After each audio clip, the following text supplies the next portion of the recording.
right, and we're back for another episode of the Lakers Fast Break podcast. It's Gerald Glassford coming right back at you here from Lakers Fast Break, Pop Culture Cosmos, Inside Sports Fantasy Football, and Game Source. We truly appreciate everyone out there listening to all of our shows, and if you can, please give us a 5-star review on Apple Podcasts. Plus, if you could like, share, subscribe, follow, or do anything that you can to support us right here at the Lakers Fast Break, or also our good friend right here at the Upside Swings Podcast, Lakerholics.com, or the Hoopheads Podcast Network. It is sincerely appreciated. Well, I told you I was going to have this guy on. I tell you what, he is once again one of the preeminent NBA draft experts, and the NBA draft for now has ended 2021, but 2022 and the projections out there, that's already started and underway for this man. And you got to check out what he's doing at the Upside Swings Podcast, plus his great work at formerly draftsite.com, because I can't say draftsite.com anymore, because every time I did last time, it was, you didn't correct me until like 2/3 the way of podcast. It's now long. I got to go ahead.com. It is my good friend indeed, and a fellow Lakers fan, Stone Hansen. And Stone, we will be talking about that little trade that happened this week a little bit later on in the program. We've already shared some thoughts on that, but I want to go ahead and talk first off the NBA draft. Great to have you here, my friend, and continued success with the podcast you now have. Yeah, it's great to be back. The draft was a blast, and even though it had a dark cloud over it on that day after the trade, I think I still really enjoyed the draft. It's always my favorite day of the year, so excited to talk about it. Always interesting, and it's so funny because I equate so much of what happens with the draft to what happens during the NCAA tournament. And, everybody has their mock drafts that are out. Everybody also has their brackets that come out during that time as well, during March. And then, of course, everybody has their mock drafts that come out shortly before the draft. And as the draft continues, and also as the tournament continues, both of these brackets and mock drafts, they have a tendency to blow up in everybody's faces by, the early on. Sometimes the first round when it comes to the brackets, and in the case of the mock drafts, it started as early as 4. So I often post a David Caruso gif from CSI Miami where he's walking away from a car that's blowing up, still has the shades on, still looking badass and all that. And I've just pictured that going on for a lot of other people as the draft quickly continued and spiraled out of control in a totally different direction from, I think, what virtually everyone out there was thinking and seeing. But like you said, it is one of the most enjoyable days of the year for us NBA junkies.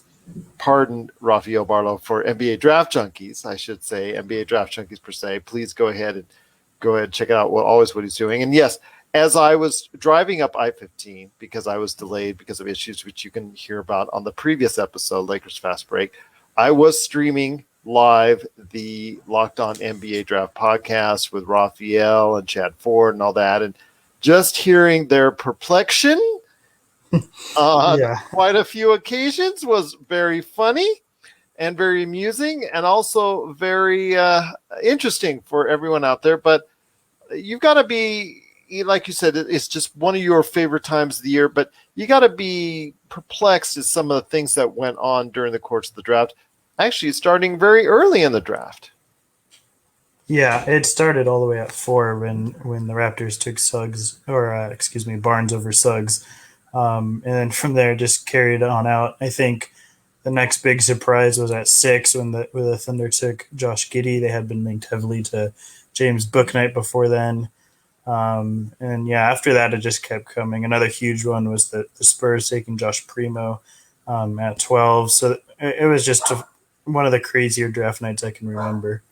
Yeah, a lot of things that didn't go as planned for a lot of individuals out there and teams, which I think reached on some picks out there that I think they could have gotten later in the draft. They could have traded down. I think, like you talk about with Josh Giddey, I think they could have traded down to get him at maybe in the late 8, 9, 10. Maybe they should start worrying about then. They could have traded down and got an extra pick.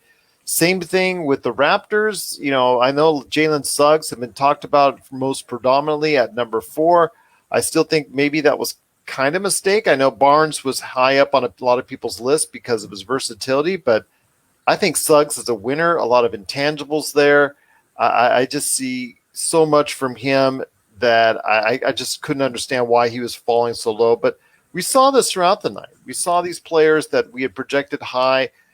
Butler from Baylor, I think, was probably I don't know, the guy that's out there and most glaring in regards to individuals that were dropping much lower than anticipated. But for you, is there one individual out there that you saw that you thought, wow, why is this guy dropping so far, so fast, so low?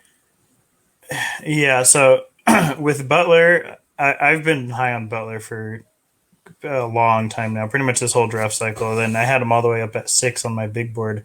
I would have taken him that high, and I think he fell. A lot of it was due to teams being concerned with his medicals. He's had a heart issue since going into high school. Actually, he was supposed to go to Alabama, but they flagged him because of that heart issue, and he had to go to Baylor instead. So that's been something that's sort of followed him all along. And but I think the fact that he got passed by the NBA's panel gives it a lot of room for optimism moving forward, because they're really strict. I don't think the NBA would allow somebody with a heart condition, if it was extremely serious, to play in the NBA. So Didn't they get somebody and flagged Isaiah? I forget his last name from Baylor, 6'10", 6'11" player yeah, about 3 or 4 years ago. They actually had him work with them in the NBA for a little while, and he was very. I don't know if I think he wanted to return back to playing, but I'm not sure if he ever did. yeah, Isaiah Austin, he had Yes. Marfan syndrome, and same with Jonathan Jock a year later.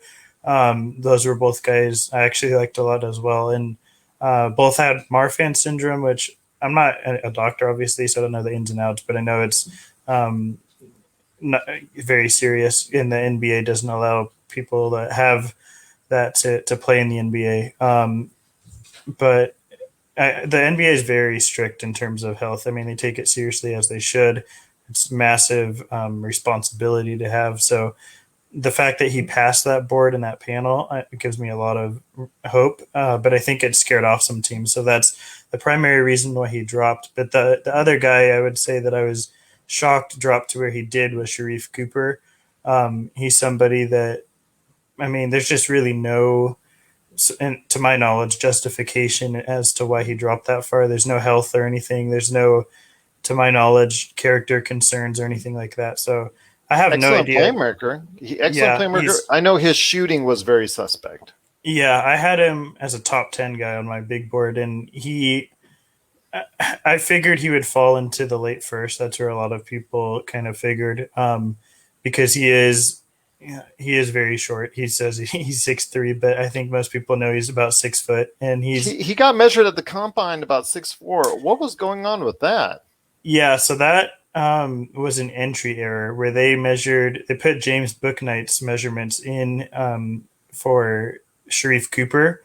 So that's an entry error, and Sharif actually didn't measure at the combine, so he's not 6'3". He's about 6 foot, but obviously there's time for him to grow still a bit.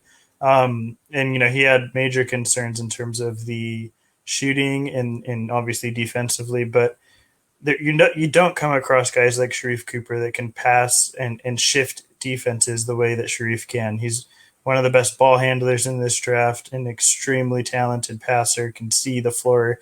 He's one of those guys that sees plays two or three plays ahead of the time, so he knows what's going to happen before it happens, and his passing reflects that. And as far as the shooting, I'm very optimistic on it, despite the fact that it was like very awful. Probably the worst shot I would say in this class. But he's tweaked his mechanics quite a bit, which was a big reason why. And he's had the biggest thing we look for with shooters when we evaluate is free throw percentage, touch in the mid range, and then 3-point volume. And he checked all of those boxes as far as indicators go. He was good at pretty much everything there. It's just the actual 3-point percentage. So the fact that all those indicators were there and he's already started to tweak his mechanics give me a lot of room for optimism in terms of his shooting. And I couldn't figure out why he was dropping all the way to 40, no, 43, I think it was. So that's just kind of inexcusable to me. And I think the Hawks made out big time by getting him that late. I agree with you on that. I think he's going to be an excellent playmaker, backup to Trae Young. I think that was somewhere where they were deficient last year, someone who could run the team, especially when Trae was out. You saw that, how hard it was for them to manufacture offense, and actually could have made it a much better series had Trae stayed healthy against the Bucks, and maybe could have pulled off the big upset there had everything been a little bit more aligned physically. For I think Bogdanovich had a knee issue as well during that Yeah. period of time. Yeah, so I mean, the Hawks look really good with that pick, but there was some teams that really did well, and I know that there's universal praise for what we saw from the Houston Rockets, who I think a lot of people are really high on. You don't look by your facial expressions that you may not be as high on it. I'm just hearing, and I know you've heard as well from a lot of people out there that Jalen Green and Sengun and also Usman Garuba and Josh Christopher is a pretty good haul, but it sounds like you may be a little bit different on that subject. Yeah, I.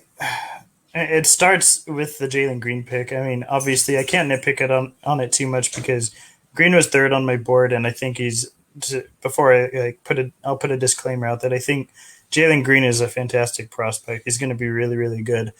I just think Evan Mobley was the right pick there. He affects the game in so many different areas that Jalen Green doesn't, and the fact that I think Jalen Green has more replaceable skills than Evan Mobley does, and so I would have gone Evan Mobley there, and then also I'm notably extremely low on Sengun.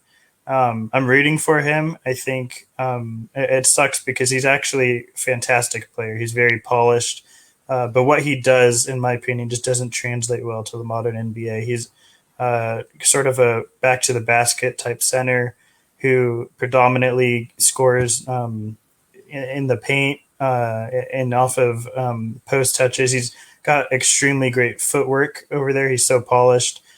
He's a pretty decent passer, but he's not a great shooter. He's a good ball handler, but he's so slow that it's not really functional. So there's a lot of concerns for me. And then defensively, you don't really want Sengun like more than 3 feet away from the rim. So there's a lot of concerns for me there, and I'm not necessarily sure I would have taken him that high. Garuba was a really great pick. I do like the Garuba pick. He's probably the best perimeter or all around defender actually in this class. He's fantastic on that end. There's a lot of concerns with his shooting. But with Real Madrid, I think over the last 7 games, he shot 37%. So he improved as the season went on. He's extremely high IQ. So he chose on the defensive end, but offensively, I generally like to bet on those guys on the IQ translating because he's really smart in terms of how they use him in the short roll and being able to pass out of that. And then with Josh Christopher, he's an upside play. I'm somebody that's a little bit more skeptical, but it's totally justifiable to when they took him. He's somebody, if you are the Rockets, you should be taking those upside bets, and it's a totally justifiable one. It'll be interesting, though, to see how he sort of plays alongside Jalen Green and Kevin Porter Jr., because all those guys are pretty ball dominant, and there are a lot of those the guys who they like the ball in the hands and to make the flashy plays, and they're score first guys. So it's going to be interesting to see how all those three click. But yeah, I don't think they did terrible, but I'm definitely not as high on it as most people are.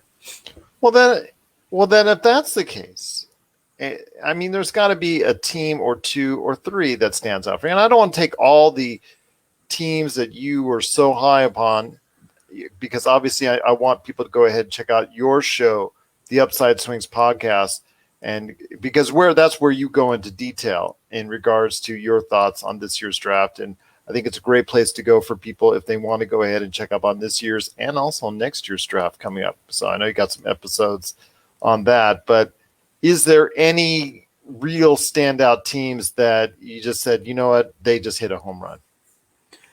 Yeah.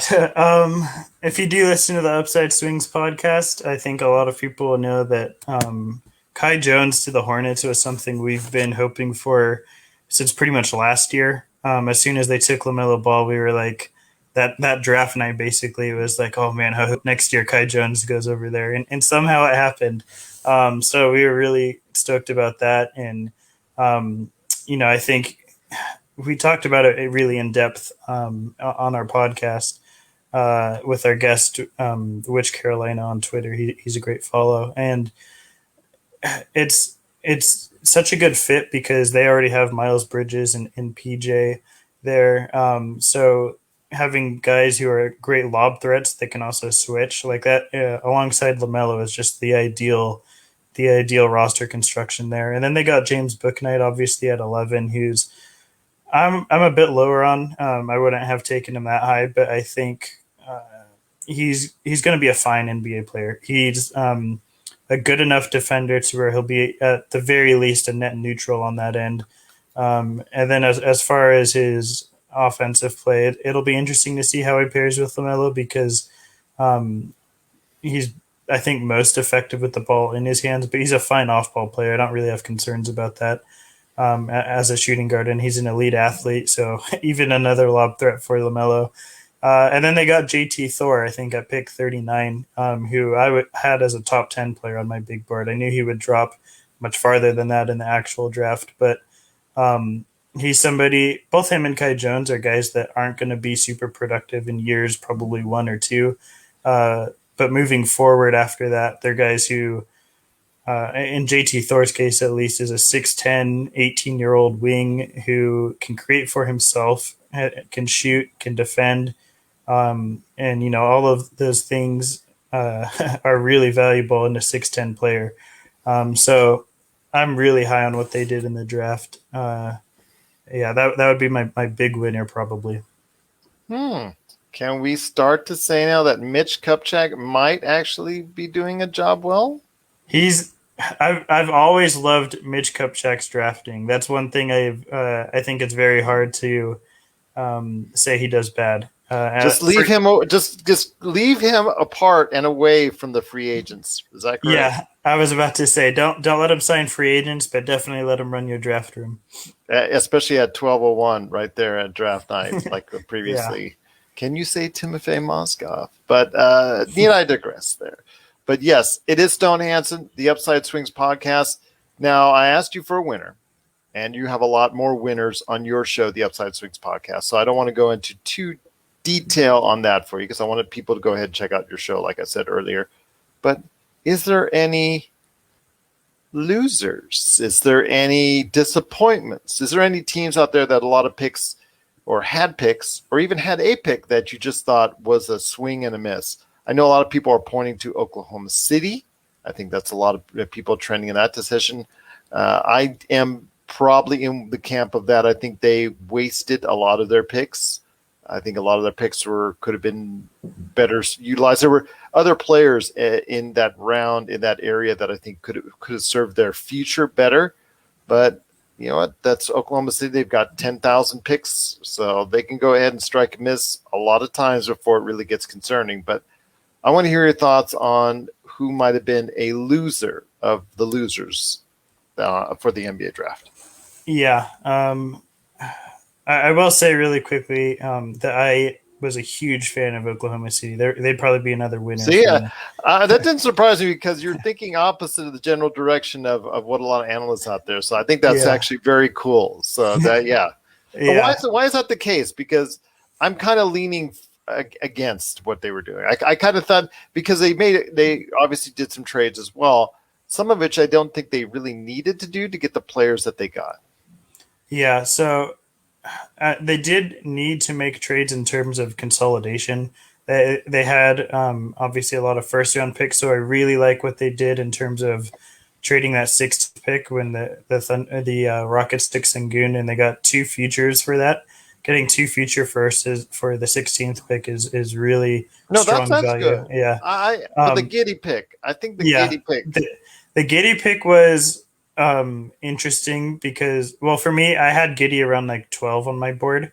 So not way below where he got picked, but I definitely would have gone a different route just in terms of best player available. But Or if they I, wanted him, they could have traded back and yeah, picked up another asset. yeah, it maybe it's tough because we don't have the intel, but I know like I had heard Memphis was really targeting him at number 10. So it sort of limits like you have 3 trades behind or 3 teams behind you that you sort of have to get on board to make that trade with you. So it limits who your trade partners can be. And I think with Giddy, I like him in Oklahoma City because I think Giddy gets misclassified, much like Lonzo Ball, in terms of being like primary initiating point guards, where I think they're better off served as wings. Like with Josh Giddy, he's 6'8", 220 pounds, which is massive, but he's not a fantastic ball handler yet. I mean, he's fine, but he's also not very explosive. He has some athletic concerns. So playing him more off ball and as an elite passing connector, I think is a better role for him. Where Shea maintains his value as sort of the offensive engine for that team, but then Josh Giddey can be like an elite complementary piece there. He Um, needs to shoot better. he does need to shoot better, but he's still that's something I'm willing to bet on with Josh Giddey because he all of his mechanics are fine. The percentages weren't fantastic, but they're not like eye poppingly bad or anything. I think he shot like 67% on free throws or something like that. So there's stuff to work on, obviously, with him, and he's not a great defender. But the other thing is, uh, being a bad defender at 6'8" is much easier to hide than like Sharif Cooper at 6 foot. So if you're a 6'8" bad defender, it's not going to be nearly as impactful as like a 6 foot bad defender. And then the other thing with Giddy too, I would say, is that they're on a guard heavy, obviously roster, but Giddy is going to be somebody who he can connect all the dots for them. He's not going to be. You can put him in a role where he doesn't have to have extremely high usage and he's still effective. Um, they also got Trey Mann, I know, at 18, which I had Trey Mann as a top 8 guy on my big board. I was super high on Trey Mann. He's probably the best off the dribble shooter in this class. Needs Uh, to get stronger. he does need to get stronger. He needs more rim pressure. He's probably a top 5 like ball handler in this class as well. So a guy who can consistently create his own shot is something that I think is one of the most important traits in an NBA player. And Trey Mann is one of the best at it in this class. We know how prominent the pick and roll is in the NBA, in the modern NBA, and Trey Mann, it pretty much lives within the pick and roll. Like I think he had the most pick and roll plays in college basketball this year, and he or one of the most, and he thrived in it. So the fact that he was able to do that and the big jump he took from a freshman to sophomore year developmentally gives me a lot of room for upside, or a lot of room for optimism in terms of his upside, I should say. And then they got one of my favorites, Jeremiah Robinson Earl, in the second round, who I was way higher on than most people, and mostly due to the fact that, again, he could be he's somebody that I think he's never going to be any sort of like um, offensive engine or anything like that. He'll never be like a top 4 option offensively, but he's going to be somebody who does a lot of things that lead to winning plays. He's one of the best switch defenders in this class, in my opinion. Really polished on that end. Probably the smartest player in this class as well, because he lacks a lot of in athleticism, but he makes up for it in terms of where he positions his body, which is really impactful. And then if he can, the shooting numbers aren't great again for him, but he was actually like in the 74th percentile in college basketball in terms of spot up shooting. So it goes to show that the raw statistics aren't necessarily the end all be all in terms of like shooting numbers. Um, so I really like the players that they drafted, especially at 18 and 32, are players that were extremely high up on my board. So just in terms of value and to where I had these guys is why they won big time for me. But the initial question I know you asked was like a loser. And I'm going to go with the popular answer on this one. I'm going to go with the Sacramento Kings. They took. I don't know what they're doing there. I don't know if Well, they know first of what they're all, they doing. didn't get Montrezl Harrell and Kyle Kuzma, and didn't get rid of Buddy Hield's contract. That was a big win for them, actually. um, Probably. yeah, well, Buddy Hield's probably going somewhere else, but um, man, I don't know what they're doing there, honestly, because they just they took two great players, right? De'Aaron Fox is a fantastic offensive engine, great point guard. We don't need to spend a whole lot of time breaking down what he does. Halliburton is another fantastic complementary piece there as your shooting guard. Why are you drafting somebody at 12 to be a backup? I mean, 9. Or nine, excuse me. A top 10, you're using a top 10 pick to be your backup, and I don't understand it. And a 22-year-old who has a streaky track record in terms of shooting, who's a great perimeter defender, but he's so small that I'm not sure how versatile he's going to be. He's not built like Marcus Smart, where he can guard like power forwards and things like that. Um, there's so many questions there for me. Like I think Donovan Mitchell or Davion Mitchell will be a fine player. He's going to be a fine NBA player, but at 9, it was an extreme reach for me. I knew he was obviously going to go lottery. Everybody had him there. But for the Kings, especially to take him, it just makes zero sense for me. There's no justification to me to take a backup that early, a backup guard nonetheless, that's easily replaceable. So I have no idea what they're doing. And then they took Nemius Queta in the second round, who I didn't even have as a draftable talent. He's a big, who's good at passing and can protect the paint. Has a little bit of touch around the rim, but I don't understand what they're doing in Sacramento. I really don't. I don't know if they do even. It's a mess there again.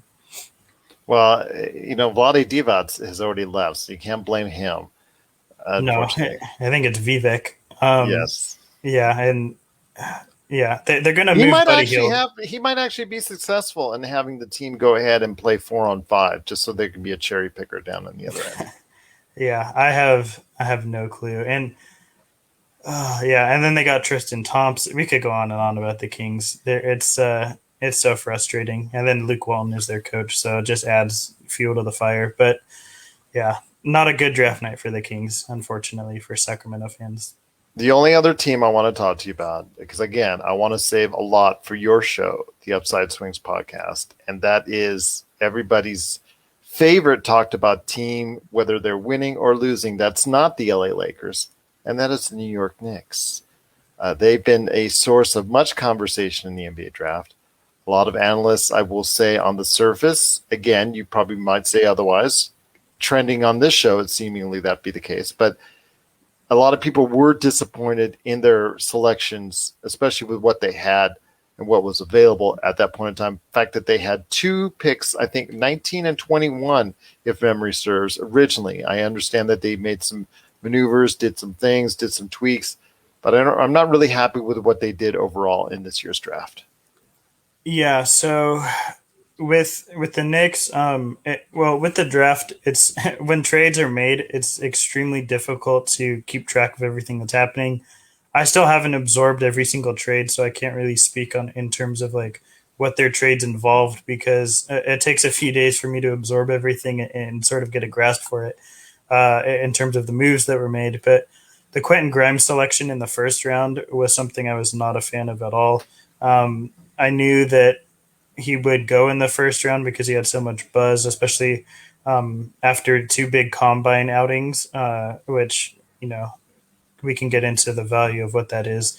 Because for some reason, two combine games outweighs 3 seasons of production in college basketball. But um, I don't understand what they're doing with taking Quentin Grimes there when you have Emmanuel Quickly, who's already filled in as a very good off the bench guard, or even you can play him in starting lineups. He just whatever you're bringing Quentin Grimes in to do, Emmanuel Quickly does it better. So I just It don't just understand. seems like, okay, Emmanuel Quickly cannot get any respect.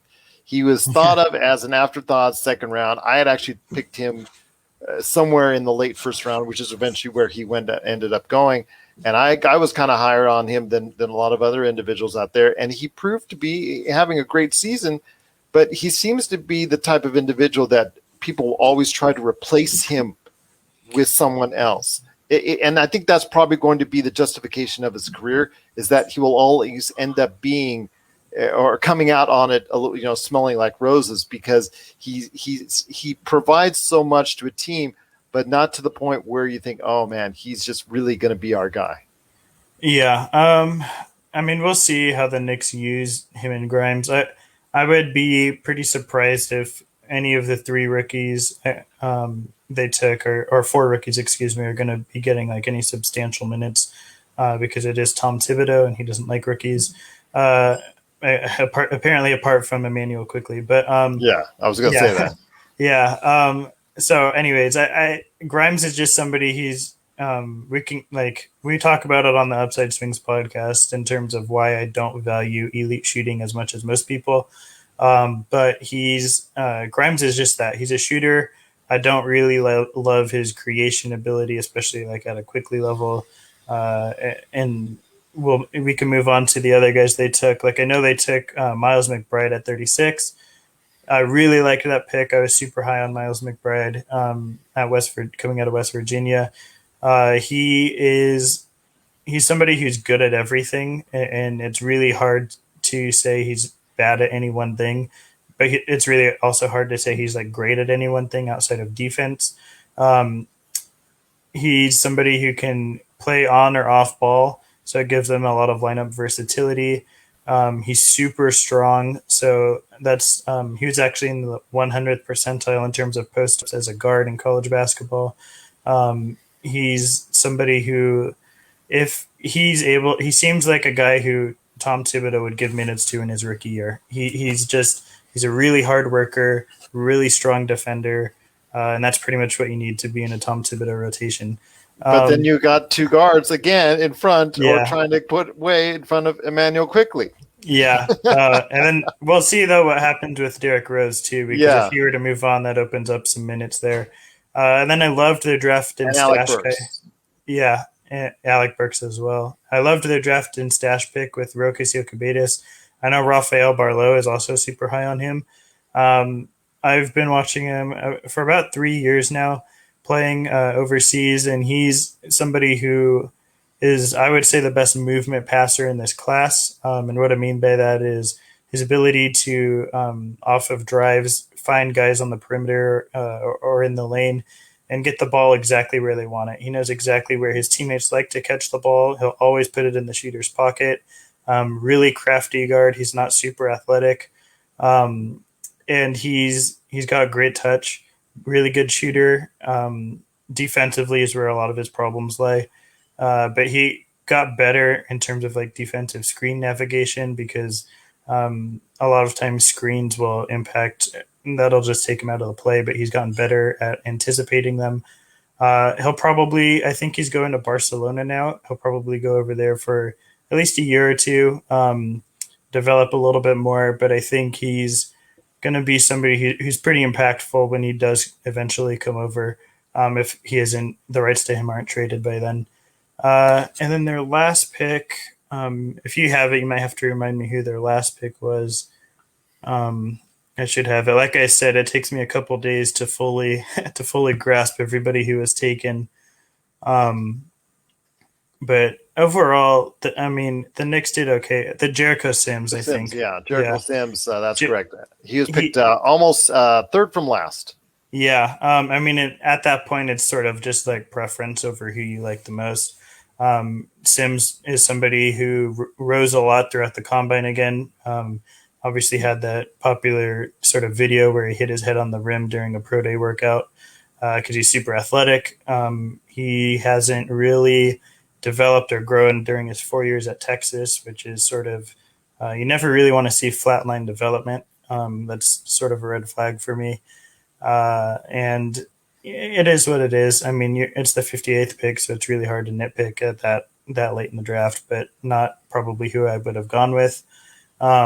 So overall, I think the Knicks did okay. I'm not a huge fan, especially of the Grimes pick in terms of who was still available. There's a lot of value still available, I think, when they took Grimes.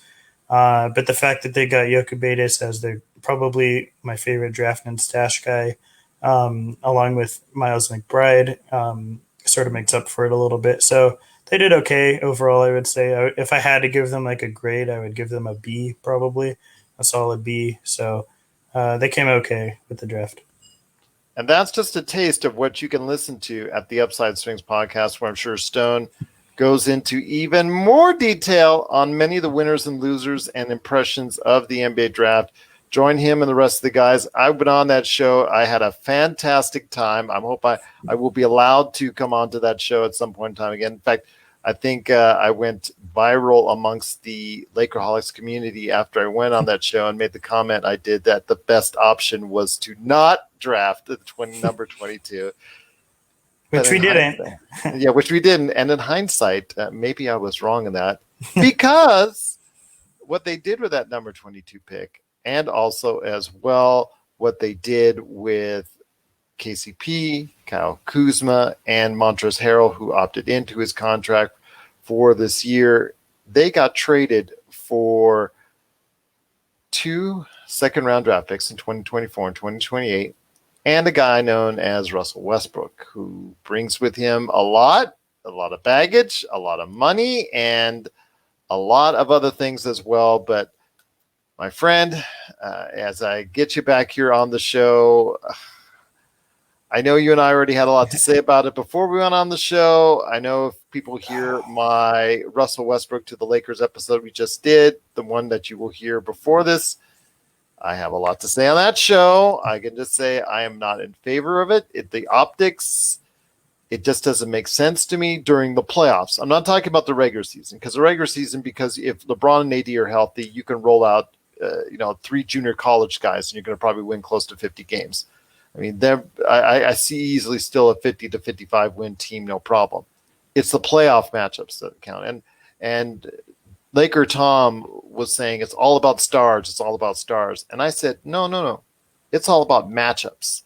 And to me, as we saw in the bubble playing against Westbrook, and when he was with Houston, it was a matchup issue that Houston could never solve because of Westbrook's inability to defend and shoot.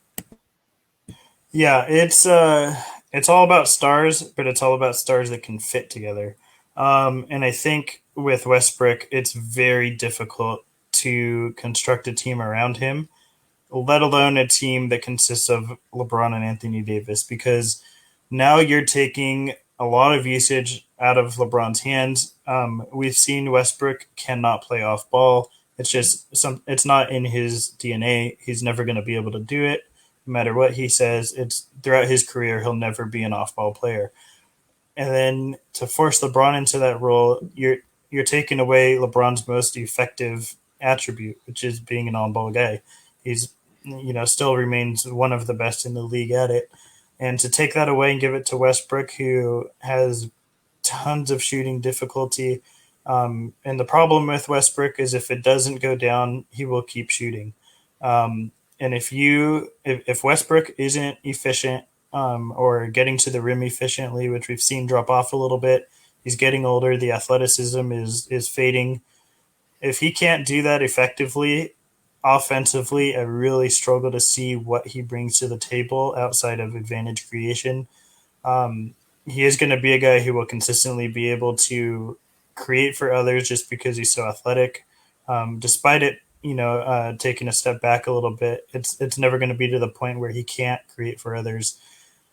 But outside of that, if you can't shoot and you're next to LeBron and Anthony Davis, that leaves so many questions in terms of how you fill out this roster. And the biggest problem with that is now you have Westbrook and you gave away we're working on the margins as it is, as a contender. Every contender is generally working on the margins to get better. And now you have traded away 4 assets that were our best assets as marginal assets. And you have pretty much nothing now unless you're able to get a Dennis Schroeder signing trade, which we'll see how realistic that is. So now you're stuck with Westbrook, and you have really nothing to improve upon in terms of trades because you give away all the assets to get Westbrook. So now the margins we were working on are slim to non-existent now. So it's very difficult to the roster needs a very specific roster construction, and now that you've given away the marginal assets, it's an extremely uphill climb to fill out this roster with the specific needs without the trade assets. Well, there you go. I mean, I couldn't have said it much better myself. I mean, it just doesn't fit. And it right comes down to it, like you said, it's just something. I know we talked a little bit about the rumors that the Lakers are going after or could see a arrival of DeMar DeRozan, and he's a horrible 3-point shooter, but he's very efficient inside the line, which could still be of some help to the team. But he doesn't really stretch the floor the way you need it either, but is a pretty good playmaker and had his career high in assists with the Spurs last season. I could even see that as being a better fit than what Russell Westbrook can give. I just don't. I don't see it. I didn't see it before, and I don't see it now. It just does not make absolutely any sense, other than the fact you are trying to force a pace to which other teams can't match. I mean, I've said it before that the Lakers in the bubble won the championship based off defense and their transition game. And last year they did not, or last season, they did not have the transition part of it. They had the defense, but not the transition. And I'm just thinking right now that if that's the case, yes, you want to push the pace, and you have to with Russell. That's the only way you're going to make him, stand out, make him a part of this team and a good contributor, is if you push the pace.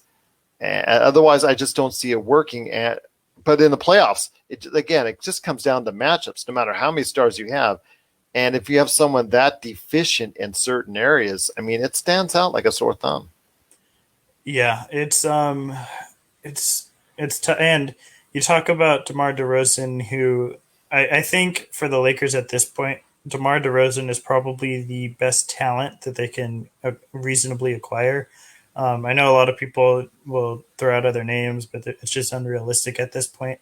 And DeMar is at the point where he might be wanting to ring chase a bit and take a bit of a lesser deal. I know we're above the tax apron, so only have a 5.9 million exception, mid-level exception. Maybe he would take that. And the problem, though, is the shooting.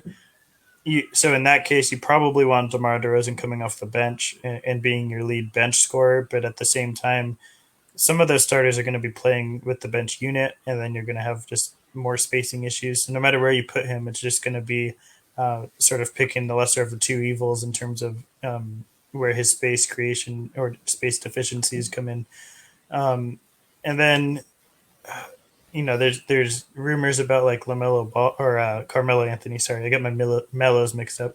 Carmelo Anthony, who at this point is just shouldn't be getting minutes in my opinion. Rudy Gay. I would rather have Rudy Gay than I would Carmelo rather Anthony. hopefully get Otto Porter Jr. That's the guy I would hope. I would love Otto Porter Jr., but I expect him to be getting a lot more money than we can afford in free Probably. agency. Yeah, it's you're at this point after you really have to get creative, and the only way you can do that is with a Dennis Schroeder sign and trade. And we don't know what that relationship looks like, if Dennis Schroeder would even be willing to do that for the Lakers. It's going to depend a lot on where other dominoes fall in free agency. I know like the Bulls and the Knicks are rumored to have interest, but it sort of depends on which one of them gets Lonzo Ball, where Kyle Lowry goes. A lot of other point guard dominoes have to fall before we can really get a clearer picture in terms of where Schroeder goes and what sort of that sign and trade would look like. But that's probably our best route in terms of acquiring another asset. Um, Maybe I think at this point, the very, very best case, like sort of the dream scenario for the Lakers, would be maybe getting DeMar DeRozan with that mid level exception, even though it's only at 5.9 million, and then trading away Dennis Schroeder for like two rotational players, because at this point it's probably best for them to try and acquire like two players to fill out the roster instead of just one more sort of usage player. And then work with minimums with the rest of it. It's very difficult. You're picking off of the scrap heap at this point after you get either a Dennis Schroeder sign and trade or DeMar DeRozan. Uh, it's there's a lot of questions with this team, and they needed. We talked about, I know, last season or maybe the beginning of this free agency or off season that the Lakers had very specific needs they needed to work out, and I don't think they filled those needs at all. And it's tough now because Well, they did not only did not fill those, they made those, them worse. yeah, they made them worse. So Yeah, so we'll see what happens. I mean, they have the talent, but none of it fits. So it's so weird. I am the Healed trade would have been way better because you have Contavious Caldwell Pope, and you have the 22nd pick, and could have um, packaged that for something you else. could have packaged that for something else, or even keeping them could have been more valuable. Having those two assets and Healed could have been more valuable than having Westbrook. And I think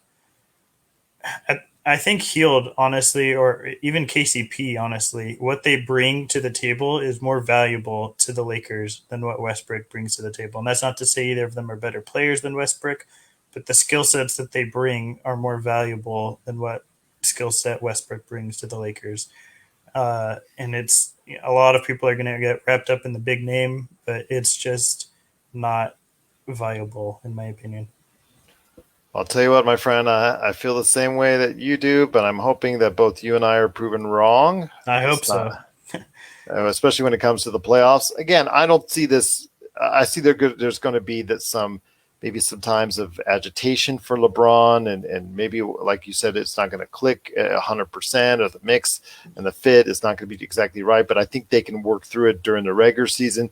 It's during the playoffs that I'm really finding great concern because, as we've seen, there's a reason why Russell Westbrook has not been an NBA Finals winner, and I think part of it is because of his game is someone that gets targeted over the course of a 7-game series because of his deficiencies. And as he's gotten older, he hasn't gotten better at a couple of these things that normally you see older players get better at. You see older players get better with their jump shot. You see older players get better with their free throws. You see older players get a little bit more savvy on their defense, whatever they are losing in athleticism. And I just don't see that. I just don't see that at all. I see a me game, and it's supposed to be a team game, and I just don't see that changing too much because old habits die hard. I mean, Laker Tom, Jamie Sweet, they're all bought into this and they think it's great, and I just don't think it's going to work out. This is his fourth team in 4 years, and we haven't seen a changed Westbrook. So I think at this point, hoping for a different Westbrook is chasing a golden goose because I don't think it's something that he's shown he can do. And at this point in his career, I don't think he'll ever do it. Neither do I. Neither do I. But my friend, there is something that people need to change to, and that's if they haven't caught it already, they need to change their lifestyle to not only listen to us here at the Lakers Fast Break, but the awesome Upside Swings podcast, because 2022 will get here faster than you think. And Stone Hansen and the crew, they're going to have a lot to talk about over the coming weeks and months in regards to that. Before we head on out, we're going to talk also as well about your lines.com column that you have going on there. You're going to have a 2022 mock draft up and all that. In fact, you already have that started. But before we head on out, my friend, just let us know what you're doing and how we can catch all the great things at report_court on Twitter. Yeah. So as you mentioned, at report_court on Twitter is pretty much where you'll find all my work. I do work for lines.com. I have a 2022 mock draft that hasn't been updated in quite a bit because I need to watch more EYBL and AAU games and FIBA U19 games because I was so caught up in this draft cycle. So once I do that, probably within the next month or so, I'll update that. And then I also do the Upside Swings podcast, where we go very in depth into prospects along with my co-hosts, Sports by Davis, Bryce Hendricks, and Cooper Porter, and we dive really in depth into prospects. We'll spend an hour on like three of them. So if you really are that much of a draft sicko, then go ahead and give us a listen. Um, and I have some other stuff in the works, some other little projects here and there. But if you want to keep on top of them, you can just follow me at report_court. And I want to thank you again for having me on. I always enjoy coming on your podcast. It's always a blast. People should definitely subscribe and listen to all your stuff because Lakers are obviously the best team and you're one of the best at it. So I appreciate you Thank having you. me on again. Always, my friend. Always. Truly appreciate it. Very humbled by those kind words. I'm surprised Chet Holmgren is not number one on your mock draft for 2022. Find out who's there by going to lines.com. That's a shocker, to start off with right there for you because everybody, oh, Chet Holmgren, the projected number one pick, blah, blah, blah, blah, blah. I thought he was 7'1" when I heard some of it, but 7'1", my gosh, who really at that point, he's tall. Let's just get that out of the way. Yeah. Lanky, but my gosh, the He's kid is talented. yeah, it's very rare to see a prospect like him, and he's one of Yeah. my favorites. And then, yeah, I mean, we could spend a whole another episode on all that. Yeah, The guy, no, I'm not surprised. yeah, I'm not giving away any other surprises yeah, because the I've guy, been, the guy the year after him. I'll just leave off with this: Victor Wembanyama might be the best draft prospect outside of Luka Doncic that I've ever seen. So he's the real deal. I've already heard his name a couple times now, so we Yeah. better get used to hearing it even more. So, is there any way he can opt in early or Uh, reclassify? I think he's going to be set in stone here with the 2023 draft. So I am not really sure on the classification issue. Okay. There's people more plugged in on that than I am, but I think right now he's set as a 2023 guy. Okay, the only reason I was asking because there was a couple reclassifications for this year's draft. Kaminga Yeah, to start off with, yeah. So I just yeah. wanted to ask if And that would be the case. next year, Jalen Duran is he's probably a top five prospect. He reclassified to next year from 23. So yeah, there's a lot of fun prospects coming up, and if you want to keep up with them, then hopefully I'll do a good enough job of describing them for you. Well, the NIL, even though it's much deserved for all the college individuals out there, is going to make it harder for your job to see who's going to be coming out, who's going to be staying in, and who's going to be reclassifying because now the financial things that are out there and the possibilities are now all over the place. So, Yeah, uh, it's there's leagues everywhere. It's yeah, crazy. yeah, absolutely. There's the other league that's not the G League Ignite. What's the other league called? I forget that they're The starting up. the overtime started. Yeah, Yeah, they yeah. started their own. The NBL has become very popular for prospects. The Australian League. There's so many different avenues that prospects can go now. It's actually really cool to see, but it does make my job a little bit harder in terms of getting all these subscriptions for different places to watch them. But it's well worth it. So you got to help him out by heading over to lines.com, checking out his mock drafts for 2022 and beyond whenever he posts them. The 2022 draft is already there. And of course, listening to as much as you can to the Upside Swings podcast.